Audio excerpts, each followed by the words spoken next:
Cash Hunt Taiwan Edition.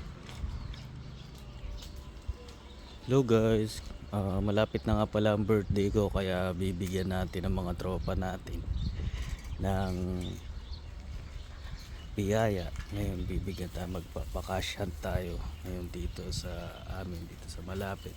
Mga katropa natin kadalin dyan, bibigay tayo dito. Dito tayo maglalagay ng pera.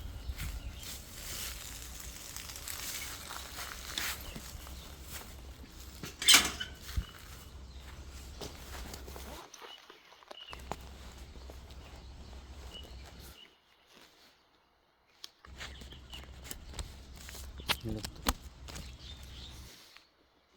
Okay. Ito natin lalagay. Kaya sa mga katropa natin kadalin dyan, kasyan tayo ngayon. Paunahan na lang. Peace.